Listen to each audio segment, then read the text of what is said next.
Not long ago, the Bodhisattva Kuan-Jin, whom Buddha had ordered to look around for someone to fetch scriptures from India, came here and promised me that if I would amend my ways and faithfully protect the pilgrim on his way, I was to be released, and afterwards would find salvation.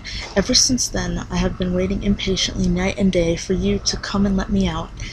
I will protect you while you are going to get scriptures and follow you as your disciple. Tripitaka was delighted. The only trouble is, he said, that I have no axe or chisel, so how am I to get you out? There is no need for axe or chisel, said Monkey. You have only to want me to be out, and I shall be out. How can that be? Asked Tripitaka. On the top of the mountain, said Monkey, is a seal, stamped with golden letters by Buddha himself. Take it away, and I shall be out. Tripitaka was for doing so at once, but the hunter took him aside and said there was no telling whether one could believe the monkey or not. It's true, screamed Monkey, and inside the casket, at last, the hunter was prevailed upon to come with him, and scrambling back again to the very top, they did indeed see innumerable beams of golden light streaming from a great square slab of rock, on which was imprinted in golden letters the inscription Om Mani Padme Hum. Tripitaka knelt down and did reverence to the inscription, saying, "If this monkey is indeed worthy to be a disciple, may this imprint be removed, and may the monkey be released and accompany me to the seat of Buddha. But if he is not fit to be a disciple, but an unruly monster who will discredit my undertaking, may the imprint of this seal remain where it is." At once there came a gust of fragrant wind that carried the 6 letters to the inscription up into the air, and a voice was heard saying, "I am the great sage's gaoler. Today the time of his penance is ending, and I am going to ask Buddha to let him loose." Having bowed reverently in the direction from which the voice came, Tripitaka and the hunter went back to the stone casket and said to Monkey, "The inscription is removed. You can come out. You must go to a little distance," said Monkey. "I don't want to frighten you." They withdrew a little way, but heard Monkey calling to them, "Further, further." They did as they were bid, and presently heard a tremendous crushing and rending. They were all in great consternation, expecting the mountain to come hurling on top of them, when suddenly the noise subsided. The monkey appeared kneeling in front of Tripitaka's horse, crying, "Master, I am out." Then he sprang up and called to the hunter, "Brother, I'll trouble you to dust the grass wisps from my cheek." Then he put together the packs and hoisted them onto the horse, which on seeing him became at once completely obedient, for Monkey had been a groom in heaven, and it was natural that an ordinary horse should hold him in great awe. Tripitaka, seeing that, he knew how to make himself useful, and looked as though he would make a pretty tolerable sramana, which means a Buddhist monk, said to him, "Disciple, we must give you a name and religion." "No need for that," said Monkey. "I have one already. My name and religion is Aware of Vacuity." "Excellent," said Tripitaka. "That fits in very well with the names of my other disciples. You shall be Monkey Aware of Vacuity." The hunter, seeing that Monkey had got everything ready, said to Tripitaka, "I am very glad you have been fortunate enough to pick up this excellent disciple. As you are so well provided for, I will bid you good-bye and turn back." "I have brought you a long way from home," said Tripitaka, "and cannot thank you enough. Please also apologize to your mother and wife for the trouble that I gave, and tell them I will thank them in person on my return." Tripitaka had not been long on the road with Monkey, and had only just got clear of the mountain of the 2 frontiers, when a tiger suddenly appeared, roaring savagely and lashing its tail. Tripitaka was terrified, but Monkey seemed delighted. "Don't be frightened, master," he said. "He has only come to supply me with an apron."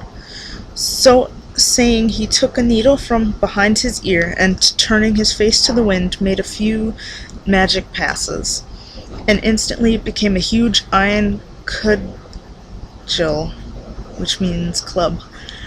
"It is 500 years since I last used this precious thing," he said, "and today it is going to furnish me with a little much-needed clothing.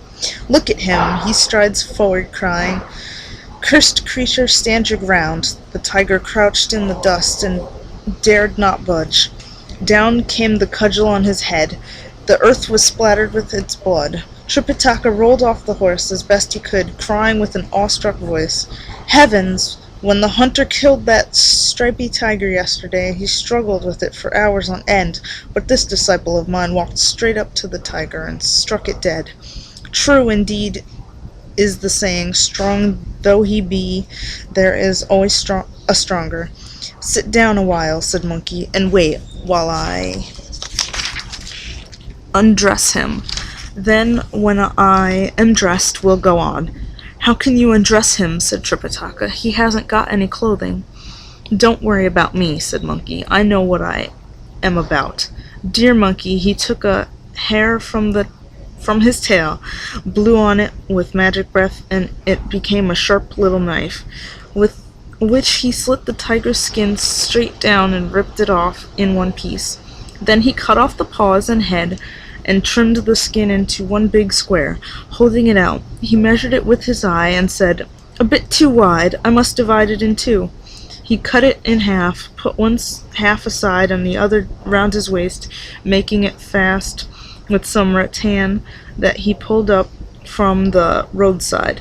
"Now we can go," he said, "and when we get to the next house, I'll borrow a needle and thread and sew it up properly." "What has become of your cudgel?" asked Tripitaka, when they were on their way again. "I must explain to you," said Monkey. "This cudgel is a piece of magic iron that I got in the Dragon King's palace, and it was with it that I made havoc in heaven. I can make it as large or as small as I please. Just now I made it the size of an embroidery needle and put it away behind my ear, where it is always at hand in case I need it." "And why," asked Tripitaka, "did that tiger, as soon as it saw you, crouch down motionless and allow you to strike it just as you choose?"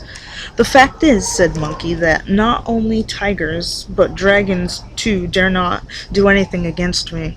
But that is not all. I have such arts as can make rivers turn back in their course, and can raise tempests on the sea. Small wonder, then, that I can filch a tiger's skin.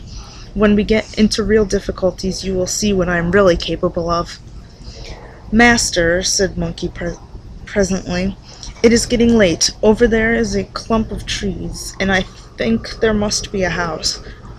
We had better see if we can spend the night there." Tripitaka whipped his horse, and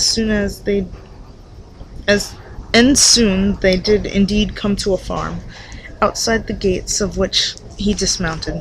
Monkey cried, "Open the door!" and presently there appeared a very old man, leaning on a staff. Muttering to himself, he began to push open the door, but when he saw Monkey, looking, with the tiger skin at his waist, for all the world like a thunder demon, he was terrified out of his wits, and could only murmur, "There's a devil at the door! Soon enough, there's a devil!" Tripitaka came up to him just in time to prevent him hobbling away. "Old patron," he said, "you need not be afraid. This is not a devil, it is my disciple." Seeing that Tripitaka at any rate was a clean-built, comely man, he took comfort a little, and said, "I don't know what temple you come from, but you have no right to bring such an evil-looking fellow to my house." "I come from the court of Tang," said Tripitaka, "and I am going to India to get scriptures.